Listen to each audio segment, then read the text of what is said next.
자, 시청자 여러분들 반갑습니다. 자, 오늘은 제가 평소에 밝은 분위기를 유지하면서 촬영을 많이 했었는데요.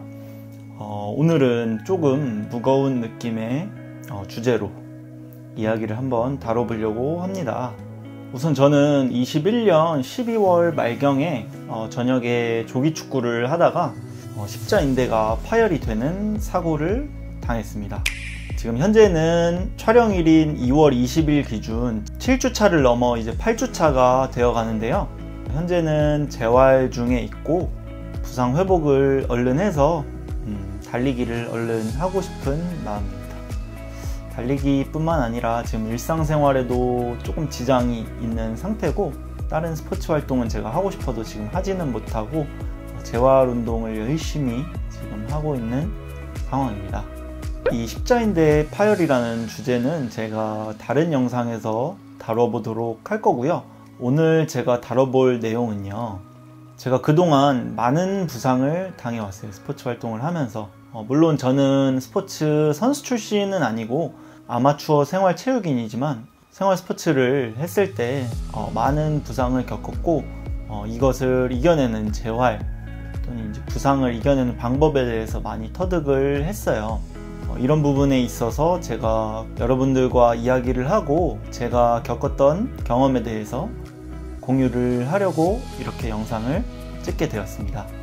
물론 저의 경험만을 가지고 이야기하는 게 아니고요. 저는 대학에서 스포츠를 전공하고 수영 강사 겸 수중 재활 트레이너를 했었던 경험을 바탕으로 말씀드리는 거니까요. 전문적인 내용을 바탕으로 말씀을 드린다는 점을 먼저 말씀을 드리고, 부상을 이겨내는 방법에 대해서 공유를 해보도록 하겠습니다.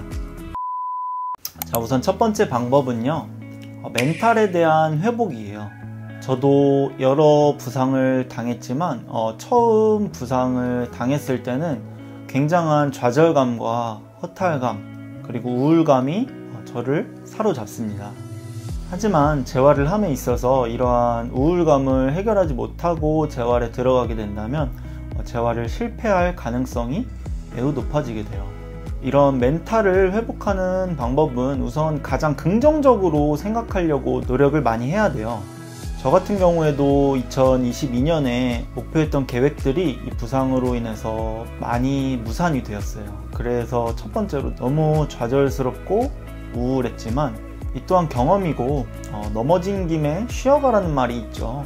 제가 이렇게 다침으로써 또 다른 것들을 되돌아보는 시간을 가져보자 라는 마인드로 운동이 아닌 다른 것에도 조금 신경을 쓰면서 살아보자 라는 생각을 하며 지금 현재는 재활 중에 있습니다.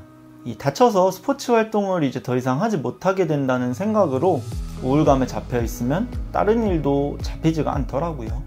우선 가장 중요한 건 생업이 중요하기 때문에 우울한 것은 잠시 접어두고 긍정적인 마인드로 생활을 하기로 생각을 하니 전보다 더 나아진 것 같아요. 자, 두 번째는 완벽하게 회복을 하고 운동에 복귀하는 거입니다.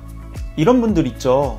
나 이제 몸 괜찮은 것 같은데 이제 스포츠 다시 해도 되겠다, 나 뛰어도 되겠다, 이렇게 생각하시는 분들은 거기 생각한 거에서 하루에서 이틀 또는 길게는 1주에서 2주 정도는 조금은 더 휴식을 취하고 스포츠 복귀를 하시는 게 길게 봤을 때는 회복에 도움이 돼요.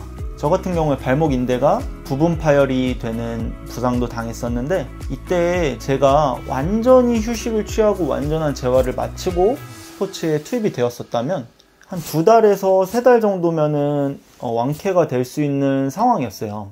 근데 저는 이 정도면은 이제 다시 뛰어도 되겠지, 이 정도면 다시 운동을 해도 되겠지 라는 생각을 가지고 조금 이른 타이밍에 스포츠를 복귀했더니 그 부분이 또 다치고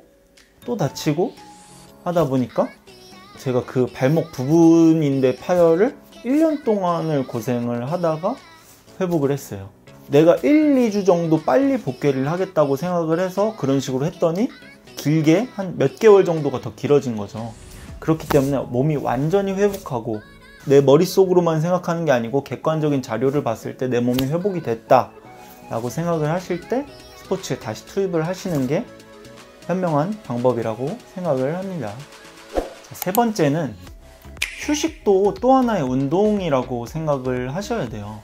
주변에 스포츠에 광적으로 열광하시는 분들 보시면 휴식이 없어요.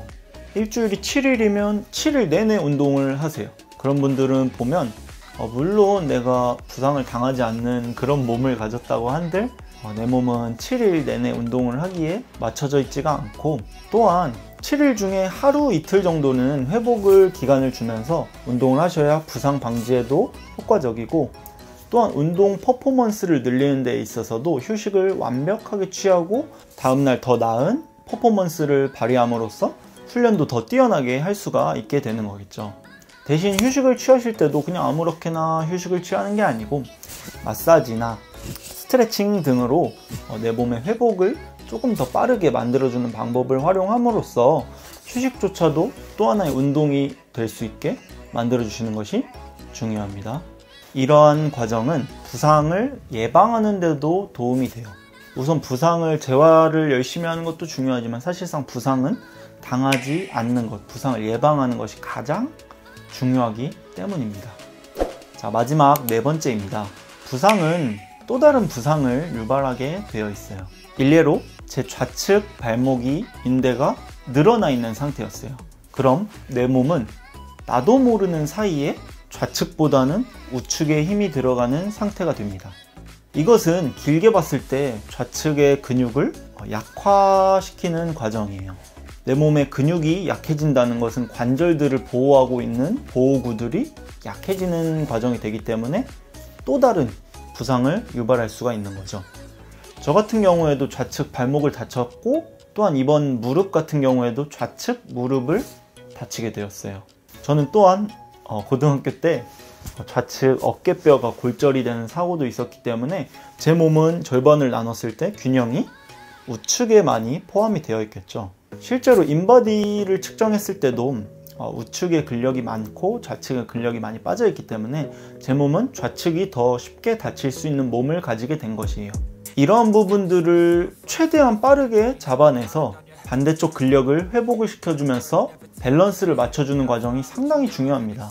그렇지 않으면 제가 다치지 않은 고관절, 허리 등 많은 부상을 유발할 수 있기 때문에 좌우의 밸런스, 상하의 밸런스를 빨리 맞춰주는 것이 부상 예방에 효과적입니다. 또한 재활을 함에 있어서 좌우의 밸런스를 맞추는 것에 초점을 둬서 보강 운동과 재활 운동을 하면 훨씬 더 효과적인 운동이 될 것입니다. 자, 지금까지 이렇게 4가지 부상을 이겨내는 방법에 대해서 설명을 해드렸는데요. 이렇게 4가지 이외에도 다른 본인이 아는 부상을 방지하는 방법 또는 부상을 이겨내는 방법이 있으시면 댓글을 통해서 공유를 해주시고 영상 시청해 주셔서 감사합니다. 구독과 좋아요 부탁드립니다.